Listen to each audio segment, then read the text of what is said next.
Welcome to Politics Done Right. Today we're going to have a great show for you. Today we are going to speak to a state senator, and we're going to have a whole lot of outtakes from several of the clips that I got that I think you're going to enjoy. They follow several themes, so hang in there, take a look, have a cup of coffee, enjoy. It's going to be great. Welcome to one more edition of Politics Done Right. I'm Egberto Willis, your host. Today we are honored to have South Carolina State Senator John L. Scott Jr. He is responsible for the creation and execution of the South Carolina Institute of Innovation and Information with the directive to help grow student enrollment at HBCUs and to foster classroom-to-job enrollment with student schools and bid the business community. Welcome to Politics Done Right, Senor John L. Scott Jr. How are you doing today?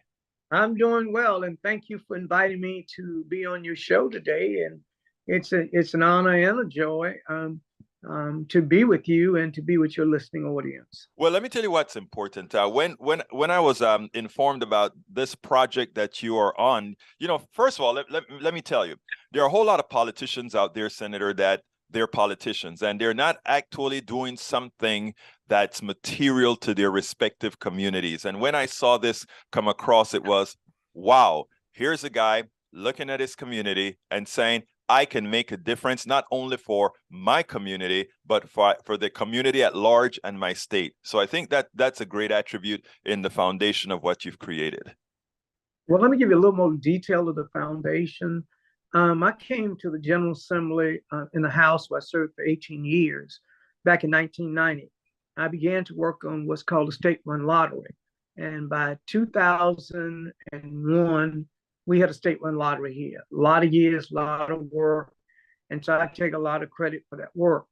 Since then, about 50,000 young people have been able to get scholarships to be able to go to school, along with funds have been able to be given to HBCUs and other schools to do a lot of different things.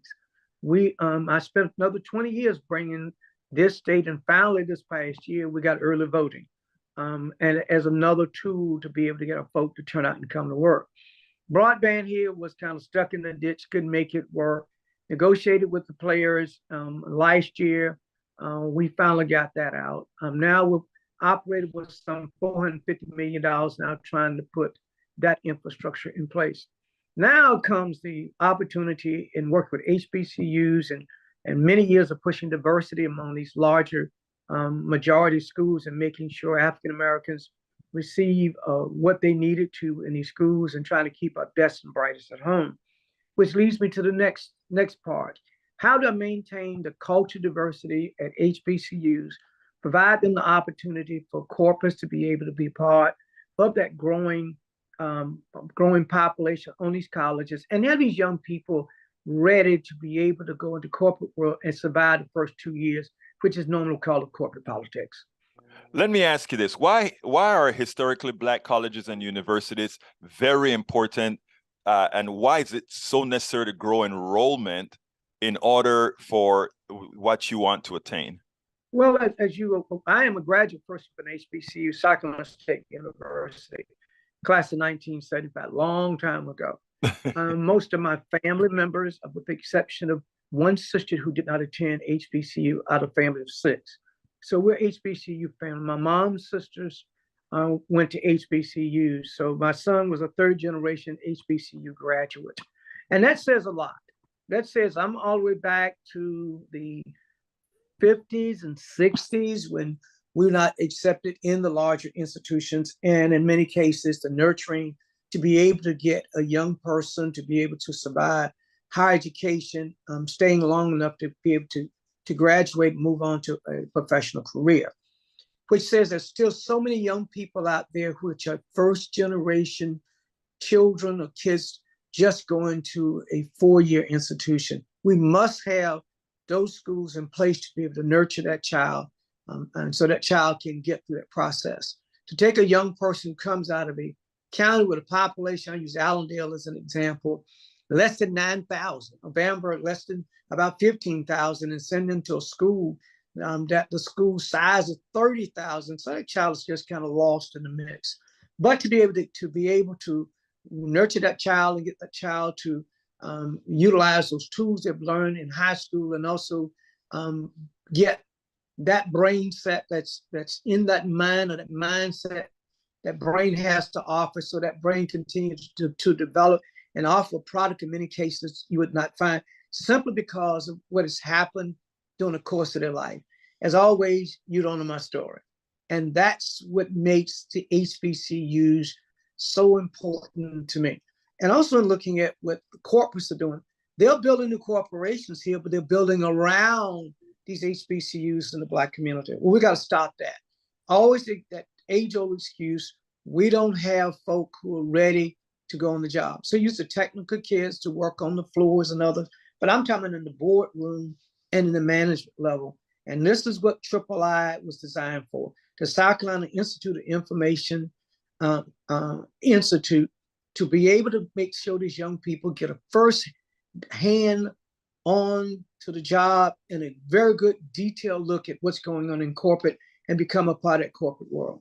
The claim is that there's a shortage of skilled workers right now, and I foresee that is one of your impetus for putting out there that an institute like what you're creating here can make a difference. How exactly then are you going to promote bringing more folks into your in the HBCU systems to make a difference and ensure that it works on the necessities, we'll say, of those young people to get the skills they need to execute in the larger business force? You really won't know what they need unless those who have the needs join you as a partner. And that's what it's all about, having those partnerships, getting those companies to come and work with the colleges and universities. So first thing we did was to create at each school an institute with a director. And that director, along with the president and the staff and the board, not necessarily the board of trustees, but the institute board, will be reaching out to corporates, bringing them in, training, seminars, and creating partnership agreements to make those kind of decisions. What are the things that corporations need? What do we have to offer?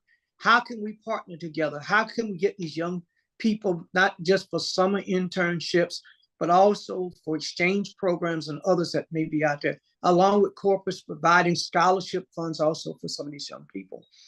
Also utilizing the faculty and staff that train and teach these young people on the campus, making them a part of the institute. We just got a grant to do some work looking at small business. And I'll use South Carolina State College as a very good example. BEC, Business, Environment, Communication, and Transportation. And the question is, with small business, what are those pitfalls that prohibit them from being able to go after more business?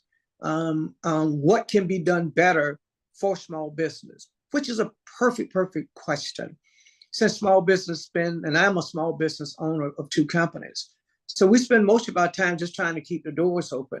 And so what are we missing in terms of advertisement, in terms of getting other folk to work with us and to go after those contracts and those kinds of service things that we can get to add to the bottom line? Well, that's what this research problem will do. So the challenge is, who will be the stockholders in terms of helping us do that research, creating a think tank, also young people being involved in that process. The young people right now are the ones who pay for the services, and the companies provide the services. So where's that disconnect that we can connect them back together and make it work a lot smoother? And so that's what that particular project will be doing. We had the undersecretary here about 2 weeks ago and looking at how some of the HBCUs can do some joint projects together. We've had other companies here talking about cybersecurity, and about 3 of the colleges, or 3 of the institutes to cybersecurity. Over in Sumter, Morris College, NIC, NITS, Network, Information, Technology, and Security. How can they work together with Voorhees College, who's doing rural development, to make that work? Benedict College, which is also doing cybersecurity. So let's take a look at it professionally with the faculty and staff. In many cases, had many years of research. Let's see who we can bring in as partners too, as we move and not only just in the business community, but also in the military community, and providing these young people an opportunity to really see what's actually going on, not just what the textbook actually says. Now, I see the interface between the business community and your institute, but there's one caveat that I want to know how you're handling. We all know many times that institutions, the high school, elementary, and middle school institution that serves people of color, many won't want to accept it, but they are usually substandardly funded, and as such, many of the students out of these schools are their STEM qualifications are not up to par, etc. Is there some interface that you're making with you have the above interface with those in the primary, secondary schools that probably prep them better so that when they get to you in an HBCU, they're more easily trained? I'll give you a very, very good question. I'll give you an example, Tana, the Institute of Teaching and Nursing at Claflin University. They're already down to the middle school and high school level, even in the summer months, offer summer internship programs or summer learning programs on their campus and being able to attract young people, which means that they're already in the high schools and middle school telling these young people, if you want to be a teacher, or be a nurse, or be in the health community, these are some of the STEM classes you got to take and you got to do well in it in order to be able to qualify. Which what that does is branding those young people's mind. This is a career I want to go in. This is why I've worked hard in those areas to take those STEM classes, so that when I do get to college, I'm not gonna fail. The other part, those young people who come from the high schools and the middle school become ambassadors, going back to the schools, helping to recruit young people who want to go in it. And you'll find that'll be true in the business community. Normally, in the high school, they may teach you some type of bookkeeping or others, but the colleges then can also, in its recruitment and also working with the students, be able to demonstrate to them there's a larger field out there in business other than just bookkeeping. And so they're researching that.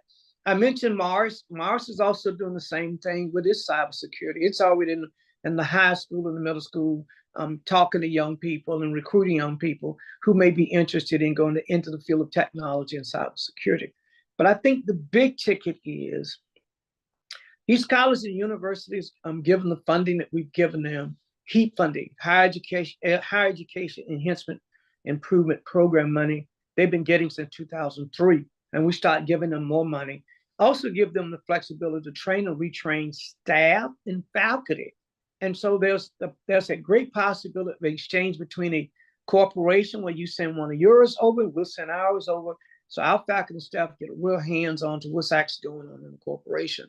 And so when they come back, it makes it a lot easier for them to be able to communicate with these students as well, what this corporation actually expects of you if you're going to work with them or even do some internship program. Also to be able to bring on their campus some of the best and brightest in the world, to be able to have workshops and have exchange of town hall meetings, exchange of information, be involved in their institute. And so it's open. The institutes have a broad space that they can bring in and do a lot of different things. They don't have to do what they have not been doing in the past. And this is what III is there, the technical assistance on. We know that colleges and universities are there to teach young people. They don't have the time to go after grant funding and other private dollars. We find the independent colleges have to keep their doors open. But I'm talking about deep grant funding where we can partner with other schools and bring more money in. I know if I'm a school that has 1,500 kids and I'm partnering with all 7 HBCUs, when I'm talking about 10, 12,000 young people coming in, that's a game changer, because you can write a grant big enough to utilize faculty and staff along with the different institutes to be able to get it done. And it's young people being a part of it. And so they have hands-on in terms of what needs to be done to make it work. Now, one of the tenets of South Carolina III is the opportunity to bring companies seeking to diversify and bring some sort of social justice to their agency. With the Supreme Court ruling pretty soon against affirmative action, do you think more of these companies will keep that in their repertoire, or do you think they're going to go back to the modus operandi pre-affirmative action? I think with or without that tool, I don't think you're going to find companies going in the opposite direction. You got to remember, and I'll use South Carolina as an example. We're 26% of the population here. Everybody's fighting to get that business. It's just a good business decision to be able to do it. And if you're going to have shops and operations and you want to attract some of the best and brightest minds, and believe it or not, best and brightest minds don't come based on what color you are. It comes on where your brain is. You and I know that. Now there is a force in this country trying to go beyond that. That's what I'm wondering, if that has been taken into account as you plan this. Yeah, we saw the midterms election take care of that. One of the things that, and I'll credit myself for the 20 some odd years the 30 some odd years I've been here and pushing diversity among the large colleges and universities. There was a little pushback at one point with public safety. Department of Public Safety, and also those who build our streets and roads. But now they understand the importance of diversity and how important it is to be able to have that relationship and be able to communicate. One of the things that I do is that I invite these people to come and meet these folk in the community. Let them answer those problems, especially why potholes in the roads, or why my street hadn't been paved, or the interstate hadn't been fixed, or something of that nature. And so it's up to them to figure out how to close that communication gap. And one thing that's never going to go away again, it is that the level of education where we are now. The other part, if you look across this country, Democratic Party makes up about 34%, Republican Party makes up about 35%, but the independent group makes up 31%. And that's that group that doesn't look at a lot of color. It looks at whether or not you're meeting my needs and can you address my concerns. And so I don't want to hear that you don't have a white person or black person doing it. I want to know why you can't get done. So now people are going after the best and brightest they can bring in their company, and folk who will stay with them. Those folk are homegrown. Excellent. Last question is, second to last question. You're doing this in South Carolina, but I think I think you present an example that not just adjacent states, but other states can see what the performance, how that can actually help not only Black students, but the whole community as a whole. Right. And I've had a chance to communicate all across this country on different programs and shows all the way to California and many states, and will continue to do that. One of the parts I did not mention is we do have a foundation. And that foundation is made up of the corporate members. And those corporate members come from all across the country. And so we get a whole different kind of exchange of information, behavior, and what corporations are seeking to have. I think it's 104 HBCUs. Once we finish the South Carolina program, and we're probably a good 6 to 8 months away from just tidying up all of the other smart pieces, I'll begin to move across the country and share with the other HBCUs what's out there and what we can do to help. Well, Senator, this is always my last question. So if you've seen my interviews, you know this is the last questions. What would you have liked me to ask you that I didn't? I think you did a very good job of asking the detailed questions, the tough questions, the questions that provide information and begin to make people think, and not just use, well, we can't do that as an excuse, and begin to look at what we can do in working together as partners. South Carolina State Senator John L. Scott Jr., thank you so kindly for having been on Politics Done Right. Thank you so much for inviting me. Adam Kinzinger didn't miss a beat when asked Is Donald Trump guilty? Do you think he should be convicted? Do you think he's committed a crime? Of course he has. Let's listen to what he has to say, and then let's take it on the other side. Let's start with the work that you've been doing over the past almost 2 years, the January 6th committee. It's over, and it's now in the hands of the Justice Department. Do you think that President Trump ultimately will be charged for crime? Look, I mean, when I got into this, when we started this process, I didn't know, I'm not a lawyer, not a Justice Department guy, didn't necessarily know, is he guilty of a crime or not? Obviously, what he did from a presidential perspective, from an oath perspective, is a problem. As we've gotten into this, I look and I'm like, yeah, if this is not a crime, I don't know what is. If a president can incite an insurrection and not be held accountable, then really there's no limit to what a president can do or can't do. And so, yeah, I do think ultimately when we get to where we're going to go, I think the Justice Department will do the right thing. I think he will be charged. And I frankly think he should be. I mean, everything we've uncovered from what he did with the Justice Department to everything leading up to January 6th to on January 6th, sitting there for 180 minutes and watching this occur in the hope that maybe, just maybe, that last attempt to stay in power will work. So he should be charged and convicted. That's my personal opinion. It's not from a lawyer or Justice Department. Based on the evidence that you've been collecting. Yes, and it appears like I look at that and I go, if he is not guilty of a crime, then I frankly fear for the future of this country, because now every future president can say, hey, here's the bar. And the bar is do everything you can to stay in power. There you go. I think Donald Trump, most of us for a long time had to believe that just maybe Donald Trump was not going to face the bill. Well, I am starting to get, as more and more comes out, as more and more come out, I am starting to believe that Donald Trump will, in fact, end up in those orange jumpsuits, maybe in one of those minimum security prisons. But the guy is a criminal. The guy is a terrorist. The guy is a treasonous. The guy is all those different things. He attempted a coup on the United States of America. And anyone who's attempted a coup belongs exactly there, in jail. And I think that is where Donald Trump will end up within the next 2 years. Southwest Airlines went in shambles. They've been told for years that their system was antiquated, and because they didn't use a wheel and spoke or what is it, a hub and spoke system, because they didn't do that, it made recovery from these types of storms much more difficult.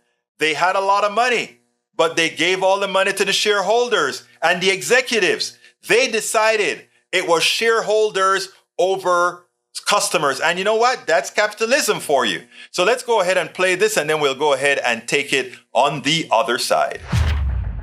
Some of the morning's opinion pages tackle the Southwest story. Let's start with the Washington Post. Its editorial board says Southwest put investors ahead of its customers and employees. Writing in part this: what's particularly egregious is the fact that Southwest had the money to upgrade systems, but chose to hand it to the shareholders instead. The airline recently announced it would pay a dividend again that amounts to $428 million a year. Southwest also received more than $7 billion from the U.S. federal government to shore up its operations during the pandemic. It paid a quarterly dividend for years before the coronavirus struck, signaling to Wall Street that the airline had cash to spare. In other words, given a choice, Southwest put its investors ahead of its customers and crew. Its logo was in the shape of a heart, and its stock symbol is LOVE, L-U-V. All of that, as well as Southwest's bottom line, has now been put at risk by its leadership's short-sighted decisions to ignore needed investments while tending to investors. The editorial board of the Wall Street Journal, on the other hand, is warning against federal involvement. It writes in part, the scheduling meltdown at Southwest Airlines is one for the business record books, and the carrier will pay a price for months or years in damaged reputation. The only worst result for seating passengers would be to put Transportation Secretary Pete Buttigieg in charge. Democrats care less about stranded passengers than they do about gaining more federal control over the airline industry. Washington receded from airline management in the 1970s. and the ensuing competition opened air travel to the masses. Politicians love to kick an industry when it's down, but passengers can take their market revenge on Southwest without political help that will make air travel worse and more expensive. So we've got some dueling viewpoints there. Let's bring in the co-anchor of CNBC Squawk Box, Aaron Ross Sorkin, to weigh in. So Andrew, talk to us about what you're hearing about Southwest. What's next in terms of oversight or, as what I put it, passenger revenge? Well, look, I would just start with this. We keep talking about Southwest as if this is a Southwest-specific problem, and it is in this instance. But I think there's a larger issue, which is to say, you look at the deregulation, which the Wall Street Journal mentioned in that editorial that you were just reading from, over the last 30, 40 plus years. Not only was the industry deregulated, there was remarkable consolidation that took place. And that has created this almost oligopoly, in certain cases, monopoly kind of power that has led to incentives, or in this case, disincentives for companies like Southwest, which used to compete on price and used to compete on brand. But so much of that competition has withered away because there hasn't been that type of competition in years. So many of the slotting systems at airlines across airports across the country are controlled by airlines, so that there isn't that type of competition, which would force a Southwest or others to invest in these type of things. You look at what's happening in Europe. They have created a Bill of Rights where, if you're a consumer and your flight is delayed or gets canceled, they pay a hefty penalty. But at the same time, there's competition in that marketplace that has forced those airlines to actually try to help those customers in a way that they haven't in the United States. So we can blame the airlines themselves, and they deserve a lot of that blame. But we also have to, I think, look at the larger system. And as we start talking about Bill of Rights and all sorts of other things, you have to also take into consideration the competition perspective. Otherwise, what we're going to do is actually just raise prices across the board, because these costs are not going to just be borne by shareholders. They'll be borne by customers. He nailed it. The government has to intervene. The government has to create regulations like they have in Europe, where there is a traveler's bill of rights, a customer bill of rights. But above and beyond that, competition has to be open to take away the pricing power that these guys have to monopolize on markets. If you notice, the Wall Street Journal came out right away. They're scared. The government may intervene. The government may actually try to help the American people. And we don't want that. So Pete Buttigieg, stay in your lane. And then we have the sycophants who are going to say, we don't want the government in there. The sycophants are, we don't want the government in there. You're going to... What can I say, folks? Like I said, there are some people who we can help, and there are simply some we cannot.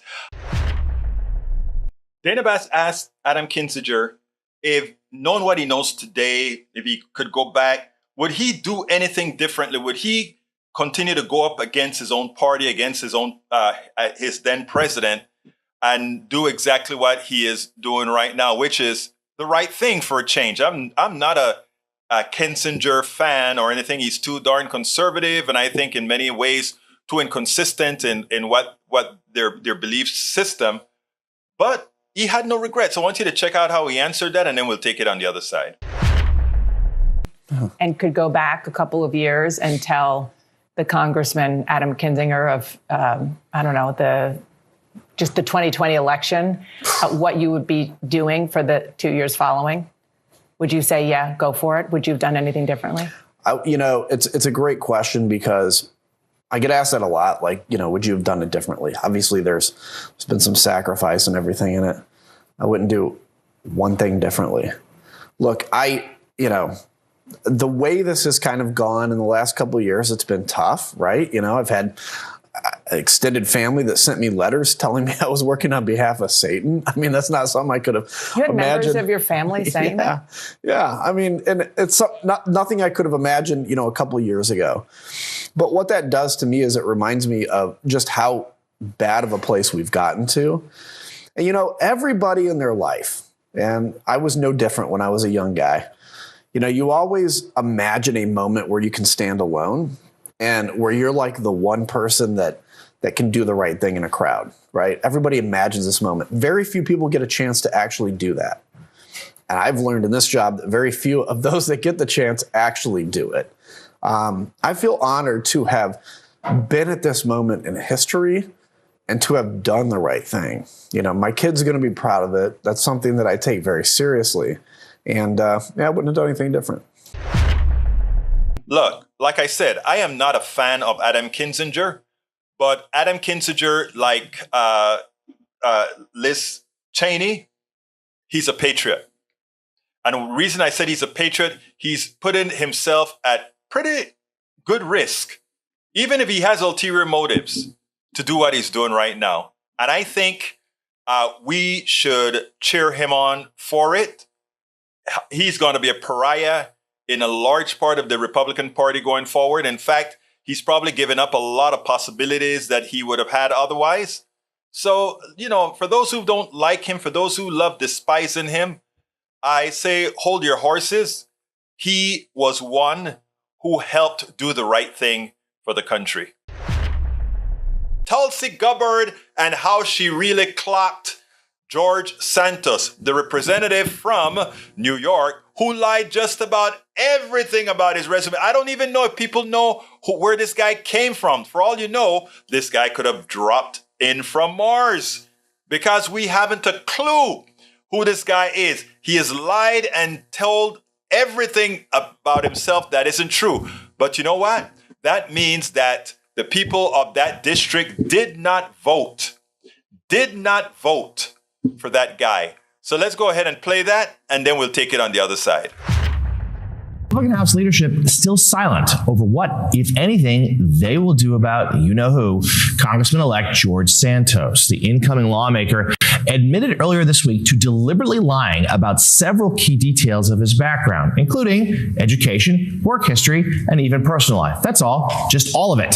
But even without a word from leadership, many on the right are calling for a response themselves. The Republican Jewish Coalition slams Santos.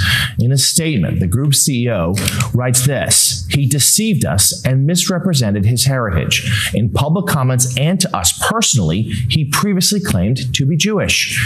Fellow Republican New York Congressman-elect veteran Nick LaLota responded to the controversy on Twitter, writing, "As a Navy man who campaigned on restoring accountability and integrity to our government, I believe a full investigation by the House Ethics Committee and, if necessary, law enforcement is required." The Nassau County Republican Committee chair said in a statement that he is deeply disappointed in Mr. Santos and expected more than just a blanket apology. The damage that his lies have caused to many people, especially those who have been impacted by the Holocaust, are profound. However, he stopped short of calling for Santos to resign. But Trump advisor Jason Miller went all the way. In a social media post, he simply wrote this: "Get rid of this loser." Santos appeared on Fox News yesterday in an interview with fill-in host, former Democratic Congresswoman Tulsi Gabbard, who repeatedly called him out for his lies. What does the word integrity mean to you? Well, Tulsi, thank you for having me. You know, to answer your question, integrity is very important. And like I said to the New York Post, embellishing what does it mean, though? What does it mean? Because the meaning of the word actually matters in practice. Of course, it means to carry yourself in an honorable way. And I made a mistake. And I think humans are flawed, and we all make mistakes, Tulsi. The thing is, Congressman-elect, integrity means, yes, carrying yourself with honor, but it means telling the truth, being a person of integrity. And if I were one of those in New York's 3rd District right now that the election is over, and I'm finding out all of these lies that you've told, not just one little lie or one little embellishment, these are blatant lies. My question is, do you have no shame? Do you have no shame in the people who are now you're asking to trust you to go and be their voice for them, their families, and their kids in Washington? Tulsi, I can say the same thing about the Democrats and the party. Look at Joe Biden. Joe Biden's been lying to the American people for 40 years. He's the president of the United States. Democrats resoundingly support him. Do they have no shame? are you Jewish? We've got a letter that your campaign sent out earlier this year, which reads as follows. As a proud American Jew, I've been to Israel numerous times for educational, business, and leisurely trips. You said there in that letter that you are, quote, a proud American Jew. How do you explain that? My heritage is Jewish. I've always identified as Jewish. I was raised a practicing Catholic. I think I've gone through this. Even I've not being raised a practicing Jew. I've always joked with friends and circles, even in the campaign, I'd say, guys, I'm Jewish. Remember, I was raised Catholic. So look, I understand everybody wants to nitpick at me. I mean, to go ahead and say, I am Jew-ish, meaning, oh, I want it to sound Jewish, but what can I say? I mean, it is shameful that the Republican leadership has not come out and spoken up against what this guy has done. And not only that, they should all call for him to give up his position and have a new election in that district. Yes, the Democrat will likely win that because it would have been proven that a modus operandi for the Republican Party is lying. And I don't say that like a partisan.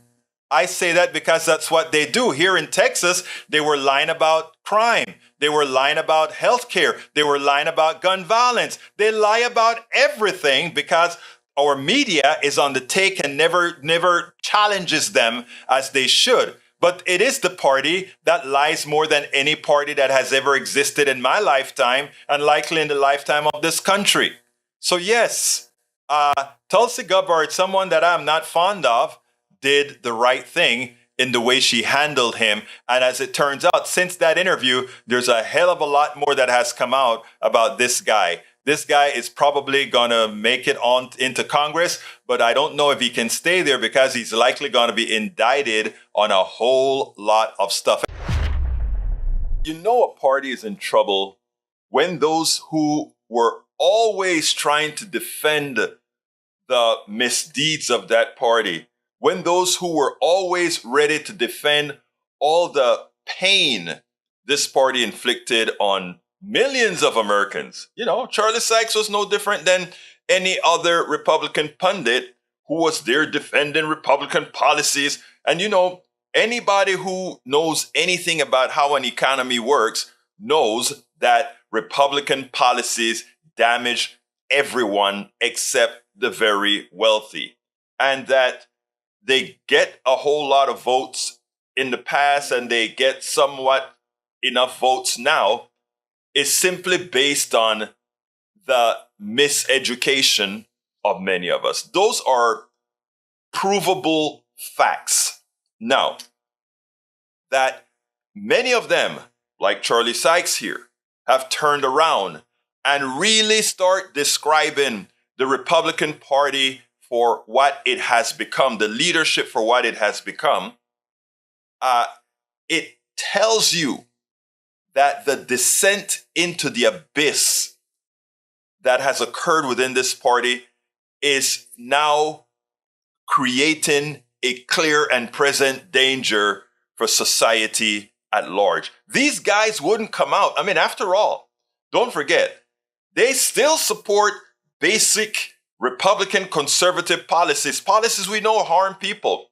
But, you know, it doesn't put the Republic in dire straits as quickly as what these current list of sycophants are doing. And I'm not just talking about the 20 guys who are no longer supporting or who don't support McCarthy.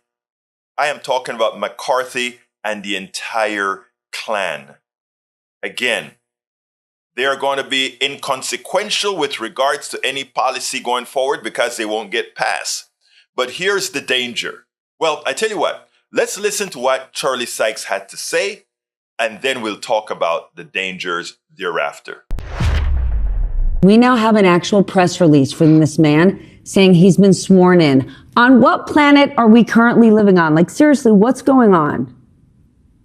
Well, I mean, think about it. This is a guy that lies about when his mother died, so he's pretty much capable of everything. He didn't embellish his resume; he just made everything up. But you know, he is serving an interesting function in this caucus right now, because you have Marjorie Taylor Greene saying, "Well, you know, I'm not as much of a lying grifter as Matt Gaetz," and Matt Gaetz can look over at Santos and say, "Well, hey, I'm not as crazy and a lying grifter as that guy." You know, in a caucus that is filled with cranks and losers.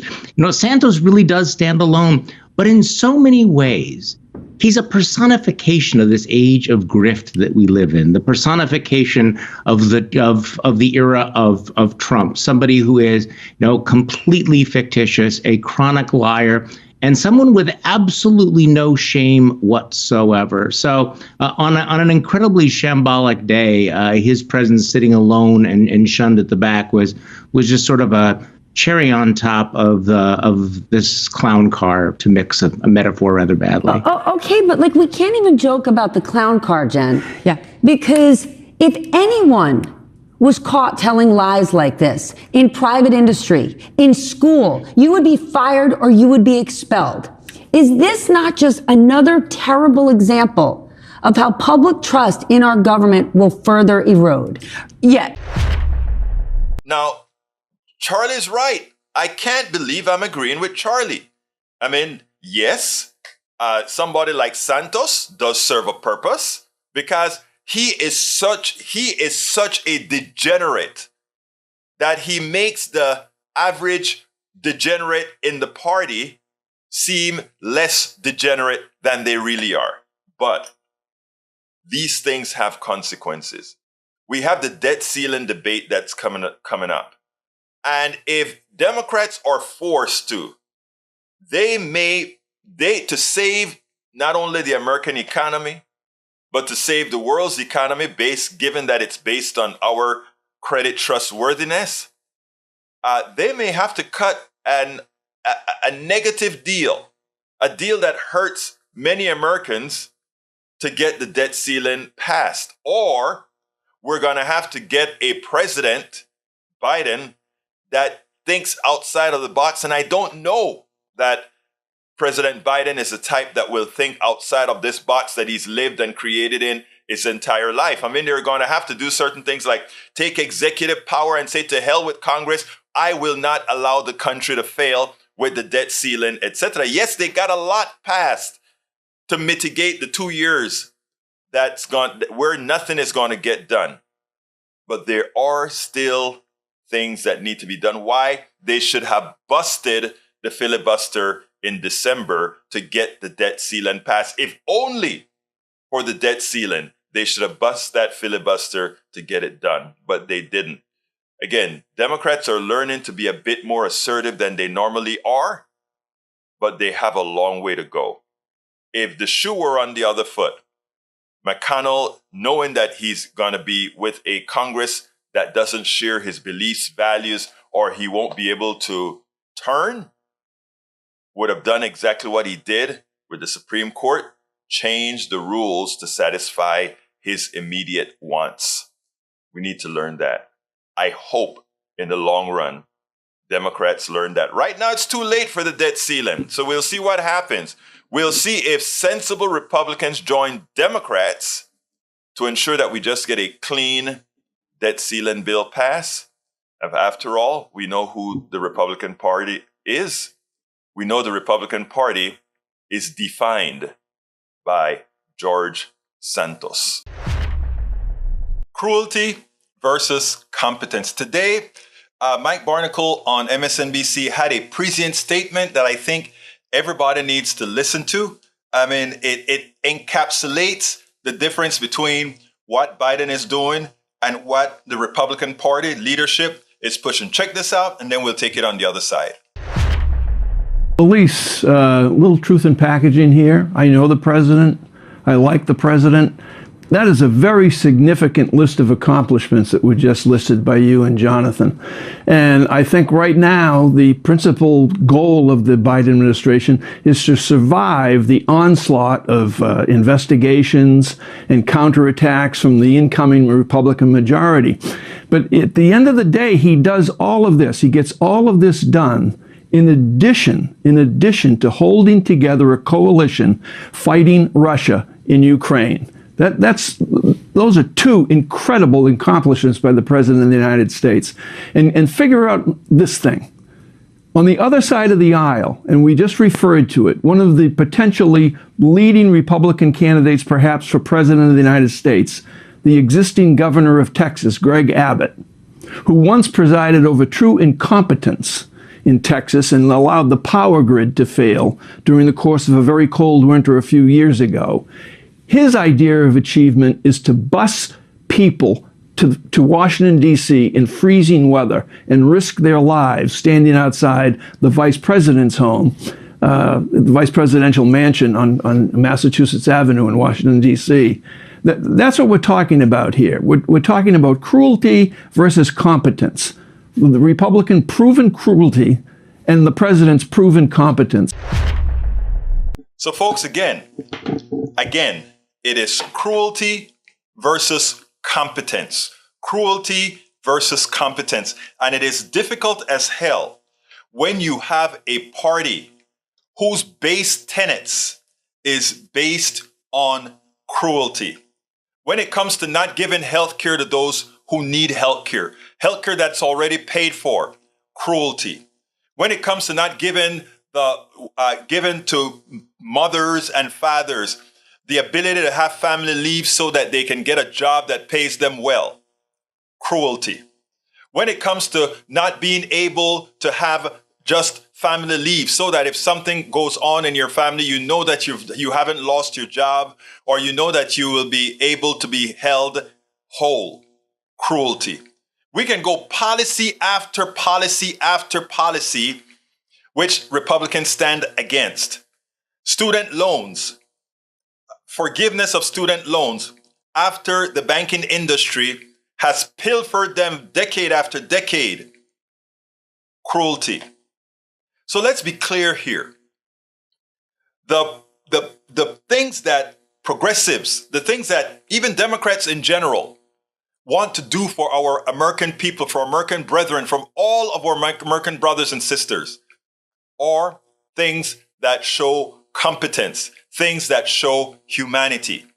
The policies generally supported by the Republican leadership, and in that regards then by Republicans, given that they, as I've spoken about, psychopaths have a tendency to be followed. The things that they support is born in cruelty. The way they handle the immigration crisis, cruelty. I mean, the way they talk about women being able to have control of their own bodies when things are not the way that they should be, cruelty. The way they handle voting rights and who can vote and when you can vote, cruelty. So that theme, cruelty versus competence, is prescient. And I wish more of us would remember to use it in that context. Cruelty versus competent humanity. The oil companies are at it again. You know, they want you to believe that they are into green energy now. So they're going to invest money into doing things that create renewable energies, doing all different types of green, etc. Well, guess what? The dirty little secret is out.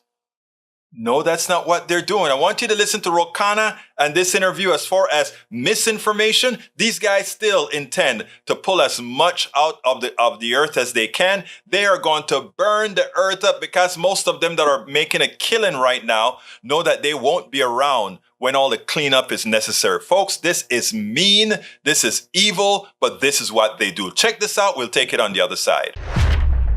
On alleged misinformation, not political misinformation, but what Democrats in Congress say is a deliberate push by big oil and gas companies to mislead people about what they're doing on the climate crisis, basically greenwashing. That's in this new report just out from House Oversight Committee Democrats, which says Shell, Chevron, BP, American Petroleum Institute all made big investments protecting fossil fuels for years to come. with accusations those companies only paid lip service to investments in renewable energy while raking in record profits. They also say industry leaders refused to comply with the committee's subpoenas. NBC News has reached out to those companies for comment on specifics here. No response yet. But in the past, the head of Chevron, for example, has said any suggestion they're engaged in an effort to spread disinformation or mislead the public is wrong. No Republicans signed on to this report, and the committee's top GOP member has slammed the Democrats' investigation as an attempt to deliver partisan theater for primetime news. I sat down with House Oversight Committee member Congressman Ro Khanna before that report dropped. Here's part of our conversation. Talk to me about what you think is the most important thing people should know about your findings. Hallie, we can't solve the climate crisis if we don't solve the climate misinformation crisis. And these hearings, 2 years where we had the big oil CEOs testifying for the first time in front of Congress, exposed that big oil has been misleading the American public. They lied for decades about climate change, that they denied that human activity caused it. And now they're misleading people, calling themselves green companies, saying they're going to hit the Paris Accords. But as you pointed out, they have very little actual investment going into clean technology, very little actual investment going into climate. People often think of the word misinformation and they think about what we've talked about so often over the last several years, which is political misinformation, misinformation and disinformation as it relates to election-related matters. This is different. Hallie, it is. I mean, think if the oil companies had told the truth to the American people in the 1970s. They had the best scientists in the world. They knew what was going on. They made a decision not to tell us that, and that's why we have the situation we do today, where we're almost at 1.5 degrees of global warming, the level which scientists say is unacceptable, which is why we have such high gas prices, because we didn't diversify our economy. And then you'd think they'd wake up and they'd say, okay, we're going to change course. But instead, they continue to mislead. They are actually increasing their carbon emissions. The internal documents show that they believe that this is a license to continue the status quo, to entrench the fossil fuel industry, while claiming something totally different. These companies have pushed back on some of the claims that are reflected here in this final report, including, Chevron, Exxon, et cetera. The companies essentially say, hey, we are advocating for responsible climate change investment. We are doing that. Well, I'm sure they're talking about it because they know it's good PR. But as the documents show, they're working to have lobbyists kill climate legislation. They can't have it both ways. They can't call themselves clean companies and then commit to business plans to increase CO2 emission. What was the most shocking thing to you? It was the culture in these oil companies. So these companies have a culture of intimidation and bullying, and that's what's got to change. Do you think this report realistically could help change that culture?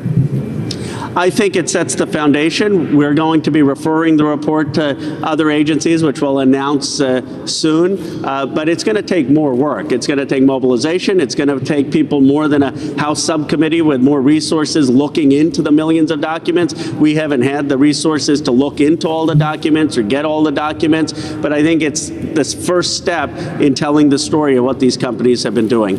It sounds like there is an acknowledgement that this is about as far as the House can go, considering the shift in power next Congress with this. Do you feel like you're handing off the ball now to the Senate and to the White House? And what do you want to see them do with it? Well, I do think that there are a lot of documents. There's a lot of evidence that they could act on. We will be doing whatever we can in the next few weeks to help make that possible. And we're still in conversations. And so I don't want to make more news on the program, but suffice it to say that this isn't the end, and that the House is going to be working with all the evidence for a body that has more resources to continue the work. How do you respond to the criticism that the work that has been done to create this ultimate final report is simply, let's say, partisan or has been politicized? It has been, candidly, Democrats doing it because the Republicans didn't want to participate. I mean, from the day one when the big oil hearings happened, every Republican gave a tribute to the big oil executives. They didn't want to ask the tough questions. And so if you only have one side that acknowledges that climate change is a real issue, it is unfortunately partisan. But ultimately, I think what matters are facts. And this report lays out the facts. And the facts are that the big oil companies have continued to mislead the American public. Now tell me if that makes any sense. Tell me if it makes any sense for us as American citizens to allow a corporatocracy of this sort to exist. They are using our own natural resources to hurt us. Why do we allow this? We have the power to do several things. We have the power to nationalize the oil industry, keep all the engineers and everybody else that makes good money, keep them at those high salaries to do the good work that they're doing right now. But nationalize it, get rid of the executives and the shareholders, pay them out, and then going forward, let it be what it needs to be, what it should be. It's a fundamental natural resource. And as a fundamental natural resource, it shouldn't be in the hands of the plutocracy. It shouldn't be in the hands of those who are simply there to make a buck on what should belong to us all. I hope you enjoyed that. Folks, please do remember to support our program. Go to politicsdoneright.com/support. Again, go to politicsdoneright.com/support and find all the different ways in which you can help us be the program that we must be in order to ensure that we keep the country we have, that we improve the country we have.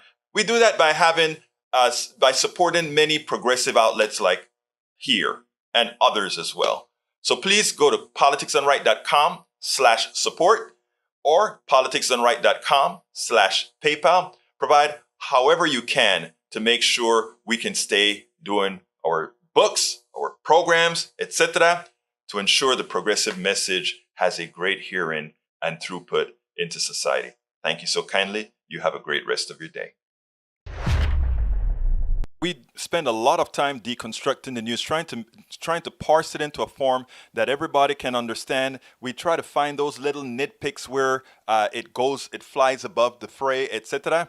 If you really like these videos that we do, I want to ask a big favor. Please go ahead, number one, subscribe to our channel, and number two, please join if you can. Thank you so kindly for watching. Keep watching. Please remember to share. We must populate the entire internet with our progressive message, a message that we know is what most Americans say that they want. So help us, please join.